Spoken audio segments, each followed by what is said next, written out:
Okay, hi kids. This video is just for you. I made another one of the studio for my family, but I thought I'd go into a little more detail with my stuff and some of the things we have in the studio. So, this is the studio that I am working in for the time I'm in Japan. In here you have about 7 artists working, and this tiny space is mine. It's actually not that tiny, it's maybe 15 by 10 feet. And these are what I'm working on. I can show you guys because you're special. So,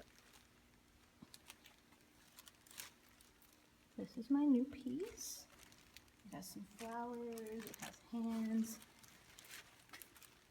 I do a lot of clay sculpture, so you have to wrap up the sculptures with plastic so they don't dry too fast. But it's really nice, and I'm having a really good time so far here. Hopefully you've gotten a chance to look at some of my other videos, but this is the first one of the actual studio I'm doing for you. So I hope you enjoy it. Yeah, so that's my new piece. Let me just make sure it's wrapped up really well, because as you can see, sometimes things fall apart. So you have to be really careful. I'm gonna have to fix that later today. Okay, so I'm gonna show you around the studio a little bit. So you can see some of the pieces. All the artists have very different styles. This is Junpei, he makes animals. You have someone who throws. This is using the wheel, if anybody remembers using the wheel last year. A lot of people hand build. That means they don't use the wheel, they use their hands and like some of the techniques we learned last year to make things. This lady does little figures. Her name is Han. She's very nice. This is a big bowl that someone made yesterday. I'll post the video with it to show you how it was made, but it's pretty impressive.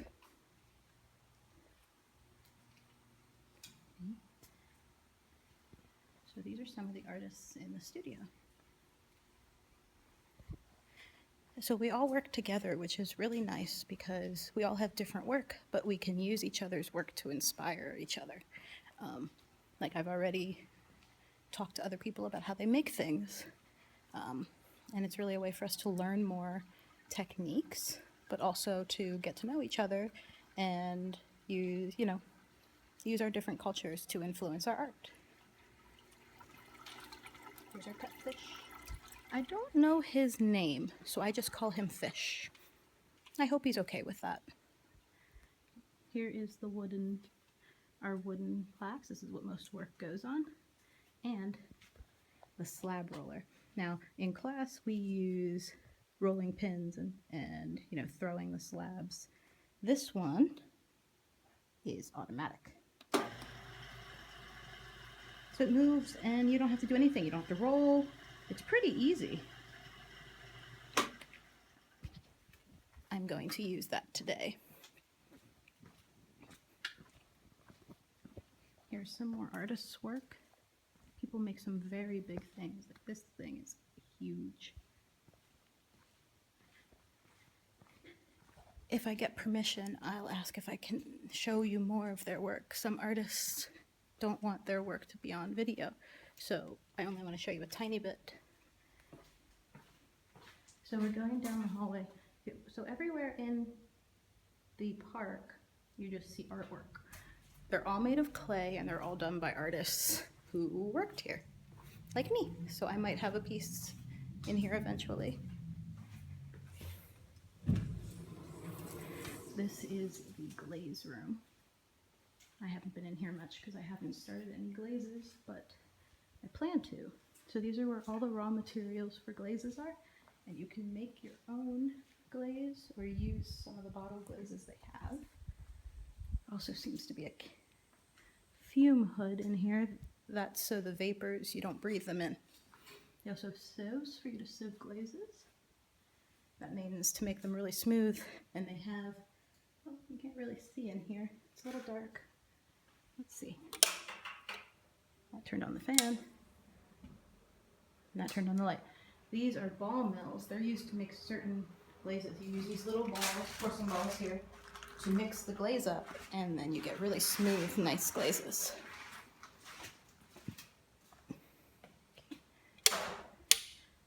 You have to make sure you turn everything off when you leave a room. I'm not sure where all the materials are to make things. Oh, wait, but in here. There we go. These are all the materials, which I am hopefully going to use today to try to make some glazes. Now, the glazes I'm going to make only have 3 or 4 ingredients, so hopefully it won't be a big issue. Okay, back outside. Now we're going to go in the plaster room. This is the plaster room. Now, you always want to keep plaster and clay separate because plaster will expand and explode in the kiln. It's just really not good. Tiny amounts, like if you did a mold, are probably fine, but you want to take as much off as you can. And everywhere you go, there's always a tanuki, little raccoon figures everywhere. This one's cute. But this is used when you make molds to harden them. And here's stuff used for plaster. It's not a very interesting room, but you can make really cool molds that you can then use in your work. Okay. Good morning.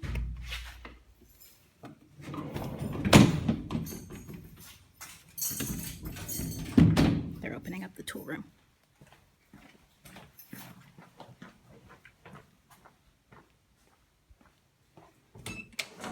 Okay. So this is the tool room. That's where we get all of our tools from. Power tools and such. And we're gonna go out and look at some of the kilns.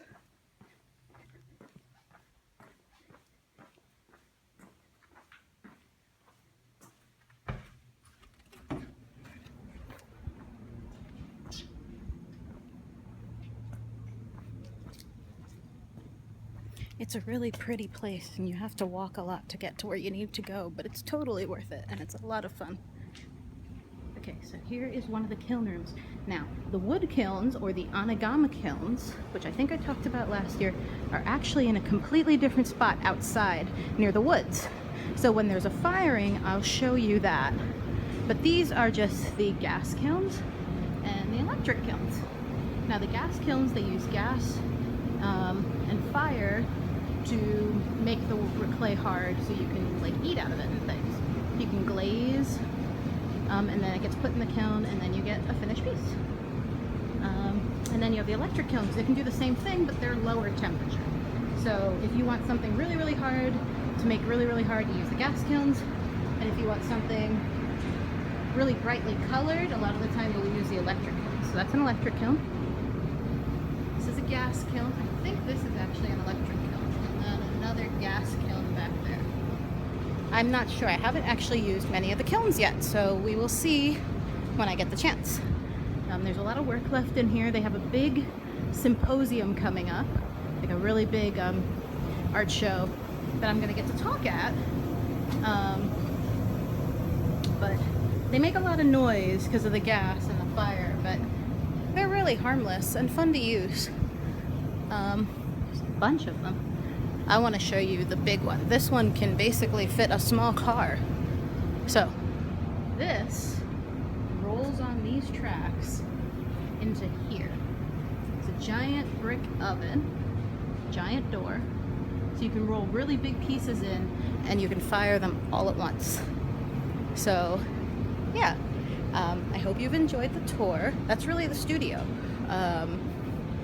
Hopefully I'll get some people to let me take some more pictures of their work, but that's pretty much what I'm using while I'm here. Again, when we get to do wood firings, I will do another video because those kilns are a lot of fun and there's a lot of fire and it takes a lot of work. But for now, that's everything. So I hope you enjoy it, and I'll have more pictures up soon.